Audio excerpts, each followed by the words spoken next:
This is Residence 104.4 FM. Flipping marvellous.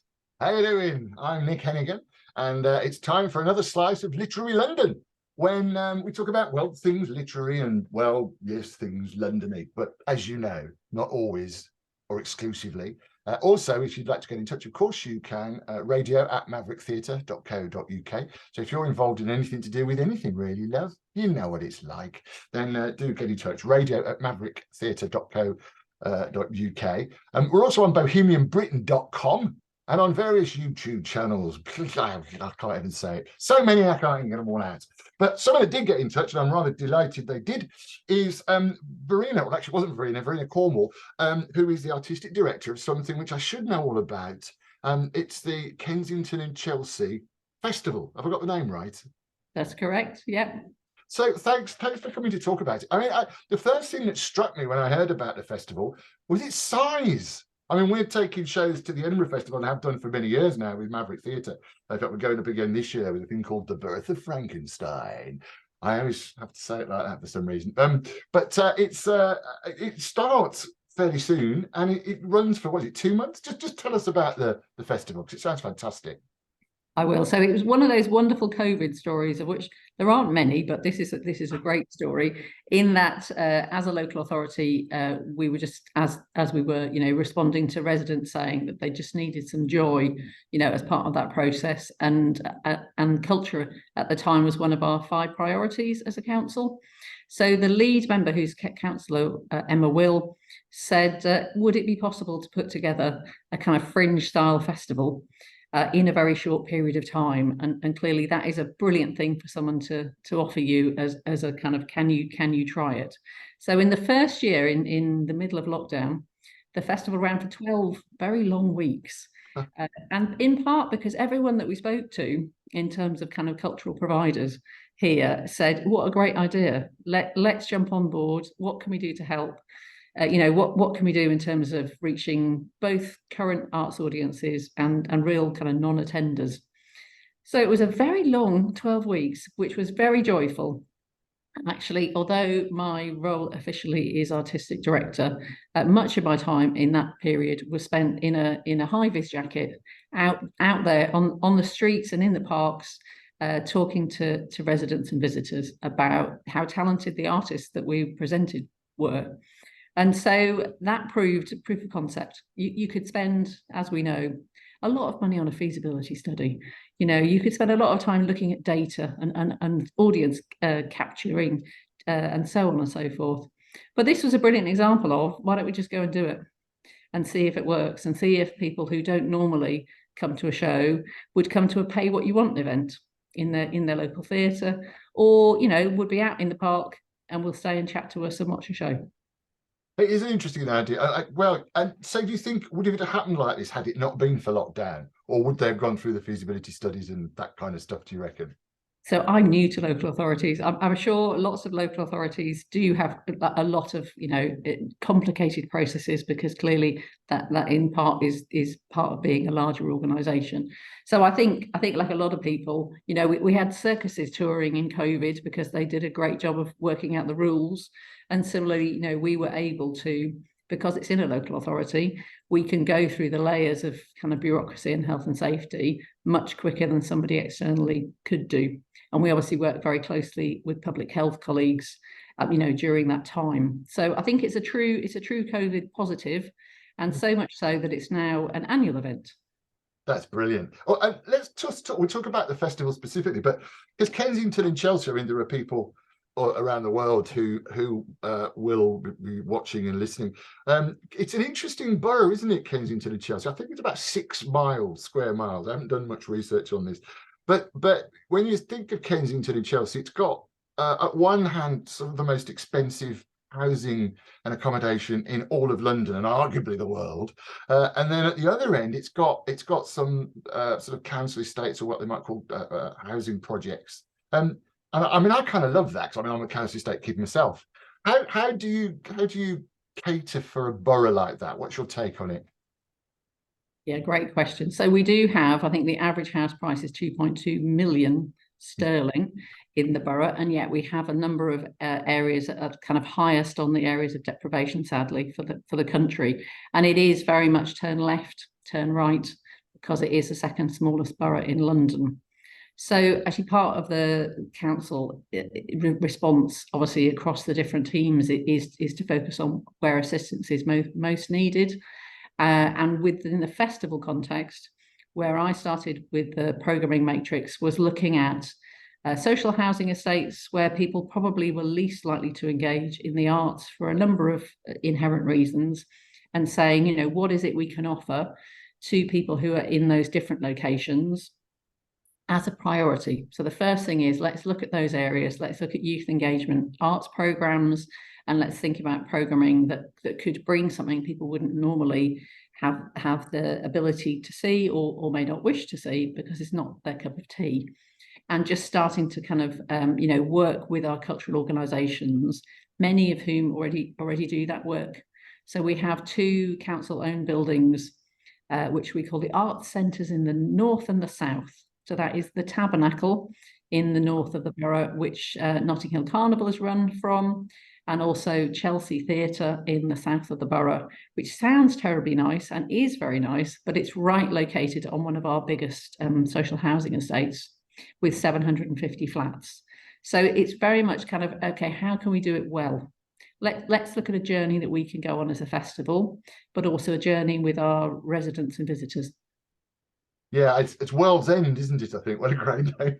I nearly worked at a children's home there a few years ago, I completely get that. Maverick Theatre started because I grew up in a council estate, and it wasn't until I was working on radio with all these lovely Oxbridge types, having left school at 15 without any qualifications, that I realised the reason none of us went to the theatre was not about ignorance or intelligence. It was that no one asked us, and Maverick's been doing that in various ways. Maverick Theatre Company's been doing that in various ways ever since.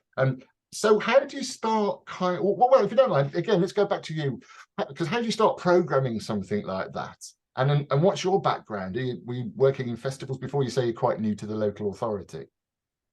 So when I was 16, I left school and I went to go and volunteer at the local street theatre festival, which is the longest running street theatre festival in the country. Then I ended up running the theatre company and the festival, and thus my life was born. So a lot of the things that people will find out about me if they look me up is my association with circuses. So there's a lot of history with kind of outdoor arts and circuses. And then some more what might be seen to be grown-up roles. I was principal of English National Ballet School at one point in my life, and lots of kind of names that people would have heard of, perhaps more than my circus contacts. So a lot of my work has been working to enable artists to make kind of high quality product, and also enable them to bring that product to audiences, ideally kind of non-typical arts audiences. So some of the things we do in the festival are very much focused on that. So you will have spotted in the programme, we do a kind of cultural swap as it is, because we had, for example, Opera Holland Park go out to our own public parks. So we call it Songs Somewhere. They go, they appear, they do a great job and then disappear again. And we have music from Notting Hill Carnival in Opera Holland Park, which obviously brings a completely different audience to their own venue. So much of the work that we're doing is about kind of, looking at thinking, okay, let's think about audiences, let's think about artists and the kind of product, and let's work out in terms of a kind of framework how that might all fit within a festival. Yeah, I remember seeing years ago a pantomime at the Tabernacle, and it was joyous. It was and of course people would have heard of Notting Hill, which is also in your borough, isn't it? It's part of Kensington and Chelesa. Yep. Obviously from the film. I have to mention it, love. I had an email from someone who emailed this show and said, could you take a photo of the Blue Door in Notting Hill? I'm not sure it's still there, but there is that kind of worldwide. And of course, the Notting Hill Carnival in itself was a huge celebration, or is a huge celebration, and started from pretty solid roots, didn't it? I mean, did you embrace that, obviously, as you were saying, with the opera as well? How have you worked it in terms of programming? Did you say, right, we're now going to have 100 events, this is the budget, right, I'll go and knock on a few doors? Or how did you get that ball rolling, the community side of things? So that was, again, the great thing about getting outside the front door and actually going to talk to people in that first year, because we learn an awful lot about what people's aspirations are, maybe challenging those sometimes, and just getting feedback from audiences. As I said, many of whom may not normally go to an arts activity, but had come across one. And we have stewards who speak multiple languages. Many of our outdoor arts shows have no language in them. And we printed up some delightful little cushions that have the branding on, that are literally, they look a bit like handbags. They're brilliant. So you can stand in a park and go up to somebody, and I'm standing in a high-vis jacket, say, you know, would you like a seat? And they look at you as if to say, a seat? And you give them this wonderful little black cushion with a logo on that gives them a seat to watch a free show. So in a way, it's partly that kind of, am I invited to take part in this? I might be walking past it in a park, but is it for me? And also, am I allowed to go and see it? Brilliant. And those really simple things actually work really well. Yes, I mean, it's Australia, we started doing pub theatre in Birmingham, and it was advertising in other pubs, which regular theatres hadn't done at the time. So beer mat marketing, very fondly, beer mat marketing for theatre shows. Exactly. Oh, it's funny you should say that, because the other thing I do is the London Literary Pub Crawl I wrote. And well, if you're watching this on YouTube, you can see this very classy beer mat that I happen to have in my pocket. Yeah, beer mat, Mark, absolutely. And it sort of surprised me back then that not many people had thought of it. I mean, obviously you have, which is brilliant. That's a great thing to do. This is Literary London on Resonance 104.4 FM. We're also on bohemianbritain.com, various YouTube channels. And I'm talking to Verena Cornwall, who is the Artistic Director of the Kensington and Chelsea Festival, which runs all of July and all of August 23. Again, that's for someone that spent quite a lot of time at the Edinburgh Festival now. It's kind of greatly crazy that you're running for 2 months. Was that a conscious decision? Yeah, good question. So I've actually worked in a couple of very large-scale European partnerships, clearly which have recently ended due to for obvious reasons, and lots of that is working with people who run festivals across Europe, or who run creation spaces, and they will be, you know, at a meeting presenting their very fantastic festival, which lasts for 5 days. And similarly, I previously was the artistic director for St Patrick's Festival in Dublin, which is, you know, a whole scale of activities in 5 days, but takes a whole year to arrange. This is kind of stretched out because we recognise that there are different things for different people in terms of, you know, their own rhythms and you know, throughout the summer. And not everybody wants to see everything. It's like the Fringe in Edinburgh, you know, where no two people will ever see the same set of activities. So it's really to say, you know, you've got the opportunity. A lot of the programme is either free or pay what you want. Some of it you have to pay for, because the partner events such as Opera Holland Park, clearly they need the income to subsidise their work. But come along, try it. Certainly something like, we've got Mars, War and Peace from Luc Duram. So you might be walking past the town hall, and then you might see an enormous inflatable Mars and ponder, what is it? But most people, it's very interesting. We had Gaia from Luc Duram previously, and the Museum on the Moon. And when people walk past something like that, even the, you know, a post person, a delivery person will stop. You know, you've got an Uber driver will put the car up and come over and have a look. So it's that thing of trying to bring joy, but very kind of high quality artistic joy. Yeah, and of course, I mean, you mentioned it, you touched on it there, but I suppose one or two people might say, "Oh, we're in a cost of living crisis. How can a borough pay for something like this? How does that work?" Well, it's exactly that. You know, we're a local authority, and there's a whole list of things that we need to deliver each year. You know, but one of the things is pegged around feedback from residents, you know, so residents who are paying council taxes, as we all are, you know, are actually looking at us and saying, you know, what is it we get for that? And it's again this thing that, you know, some people are accessing adult social care because that's what they're paying for, and others are not. So what's been brilliant is we haven't had a whole flurry of kind of questions about why would you facilitate culture, because I think what's really clear from our evaluation is that it is very accessible, that people, you know, it is fundamental to their enjoyment, as we all know, that if you have a moment of engagement in something that's positive, that you know, that has a positive effect on your mental health. And so you know, we work with, for example, public health colleagues to try and lever funding to do with those kind of initiatives. We have things like you know, greening initiatives where we've got shows that have relevant climate change messages. So part of my role is to kind of run around internally in the council to explain the festival concept to colleagues who have small bits of funding, to try and knit together the kind of blanket that is the funding for the festival. And my lead member is extremely good at helping with that. Yeah, I mean, I'm devil's advocate in a sense, because I mean, I know personally, I've seen it as well, how important culture with a small c it is, and it does change people's lives, and there is an absolute value in it. And I won't get too political now about the current situation, but I also love it. I do love the fact that you're out for 2 months, because you're dead right. I know I've tended to write shows that have gone to the Edinburgh Festival, and you'll bump into the professional theatre goers who will literally almost not have time to say hello because they've got their schedule worked out, and they're spending 7 hours, you know. Yeah, it's sort of sounds hugely stressful to me, but I know some people do that. Whereas this seems a little bit more laid back, or like, you know, you're dealing with people who are living there as well in the borough. I mean, how did you so your first job was with the street theatre thing, the circus thing? Was that in London? Are you a Londoner originally? No, I'm only recent to London, though I've worked in London, obviously, for large amounts of my career, and different parts of Europe as well. So that was in what's called Winchester Hat Fair, which is, as I said, it's the longest running street theatre festival in the country.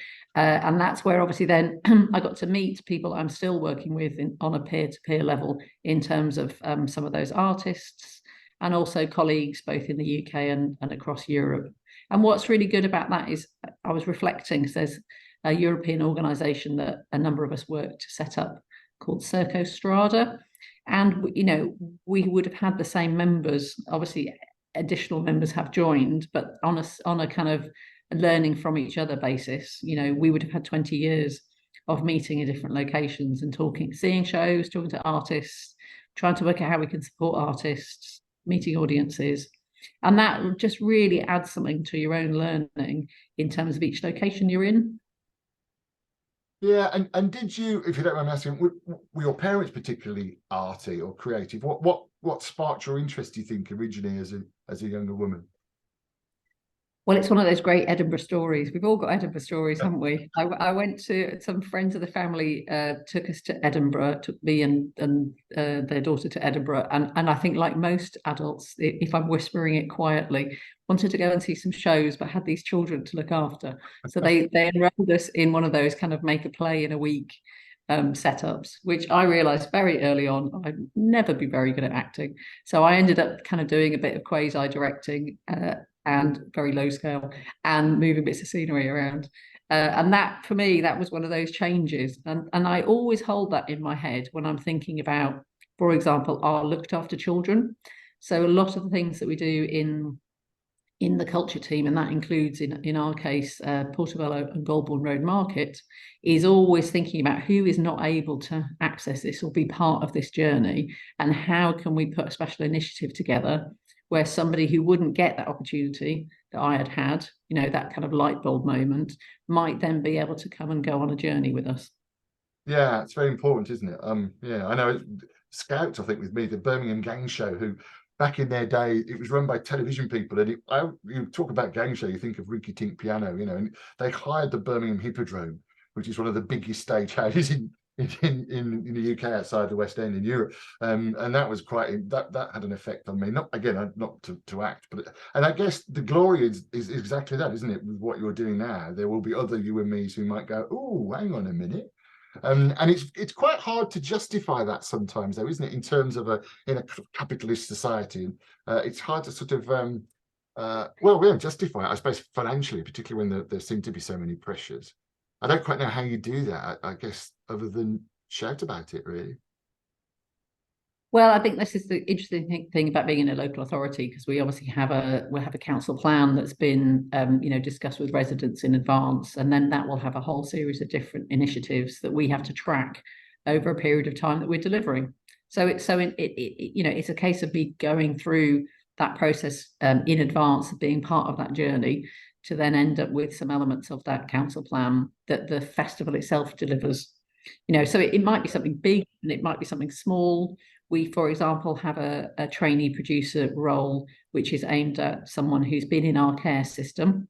They come and they're paid London Living Wage. I train them, they're mentored by me, and then they have the opportunity of carrying on that mentoring journey afterwards. And the previous people who've been on that scheme have gone to university, which is completely down to them and not necessarily down to us, but and are working in our cultural venues.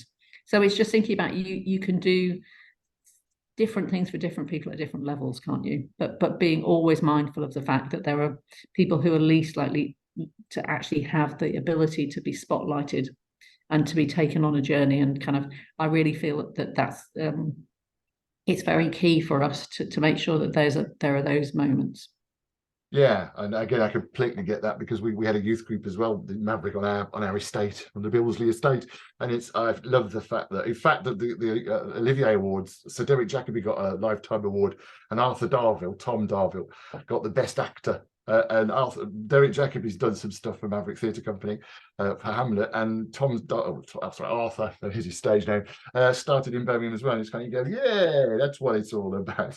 So we're talking to Verena Cornwall, who's the Artistic Director of the Kensington and Chelsea Festival. So that's kind of the background. What's the best bits? What's coming up now? What's exciting you? What we've got to look forward to over the next couple of months? Yeah, that's the hardest question ever to answer. What are the best bits?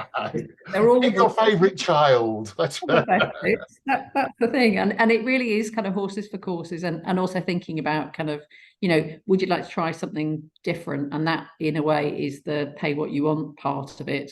Is that someone who may not be familiar with a venue, let alone the kind of artistic product that's going in it, might come along for the free drink and the pay what you want ticket, and might be delighted, because this is the joy of fringe shows that we have, for example, 18 fringe shows at Chelsea Theatre, and might go home and wonder what it was all about, as we all have done, which is actually part of the experience in many senses, isn't it? It's that bit in the bar afterwards, or having a cup of tea, where you're could be genuinely baffled or genuinely delighted by any of those activities. So have you got any favourites? What's happening? You don't have to say favourites. What's going on there?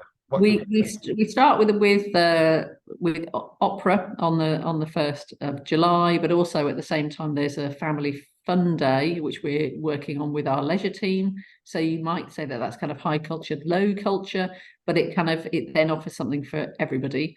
And thus we roll forward with a whole host of different indoor shows in venues across the borough. As I said, there's some fringe work, there's some dance, there's some music. And then we get into the outdoor arts program. So that has a whole series of very high quality, kind of large scale outdoor shows that pop up in different locations. So what we do is we come to one park, take over the entire park for the weekend. You might then come the next weekend and wonder, where's it all gone? Because it's all packed down into a little van and driven off somewhere else. So we have different sets of professional performers for each of those weekends, and they're all kind of outdoor and free.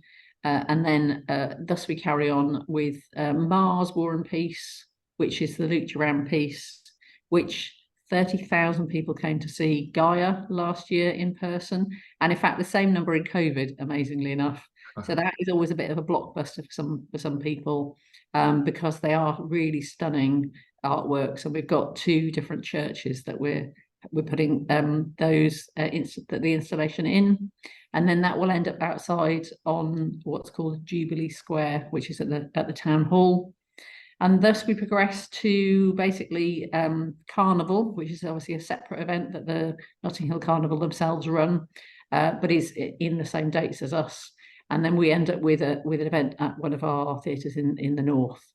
So there's a very packed programme, and there's also, we're still adding the final events, because what happens is, for example, we're working on a series of activities with artists from Flanders. So we're about to announce that in terms of an extra piece of programme. So it's always the case that actually, even once the website is live and running on the 1st of July, we'll have had a conversation with someone that has taken a bit more time, and we can delightfully kind of pop that into the newsletter, which you should sign up for, I should say, on our website.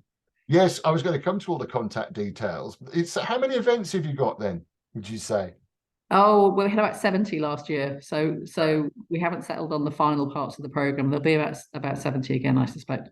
And again, practically, how do you make it work? Is it so you say you spend a lot of, have you got a massive team, or is it just a few of you, or you're obviously, because it's a local authority event, you're obviously using other departments. How does it practically happen before the actual shows? How do you make it work?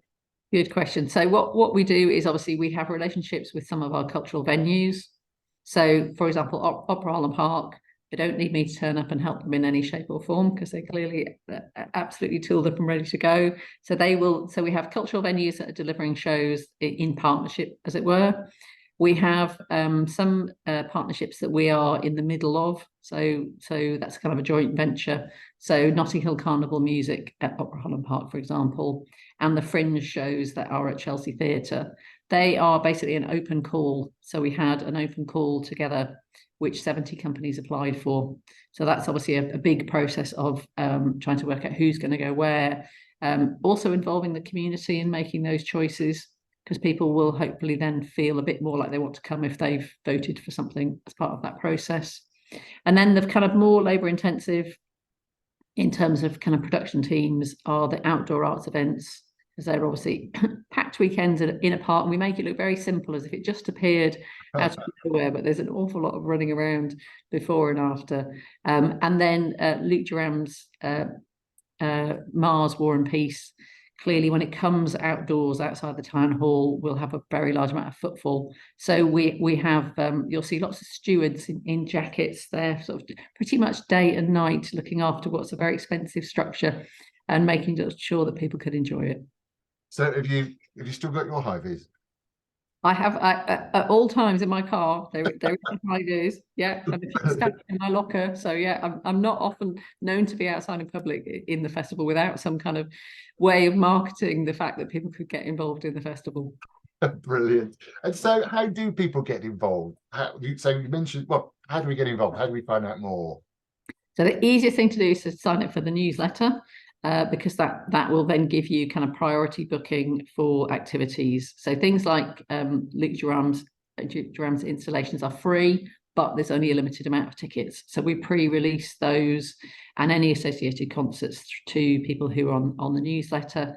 We also do what might be considered slightly old school marketing that I particularly like. So we ask all the schools if we can put banners outside the front gates, and we put banners on parks. We give all our residents a postcard through their letterbox. And then where we have clusters of shows in particular locations, I will write, using Google Translate, different letter in different languages to local residents. So it's very much, we have visitors that come in that might come and do one or two events. Last year we had someone came to every one of the outdoor arts programme, which was brilliant. And then we have people who just chance by, and actually that's the fun of it. You know, genuinely somebody walking past the church's open door, seeing a massive inflatable, art installation, and us being able to say, do you want to come and have a look? It's brilliant. Fantastic. And what's the website address? It's kcfestival.co.uk. kcfestival.co.uk. It sounds fantastic. I'll be there. Verena Cornwall, Artistic Director of the Kensington and Chelsea Festival. Thanks very much for your time. Sounds brilliant. There you go. I shall pop up.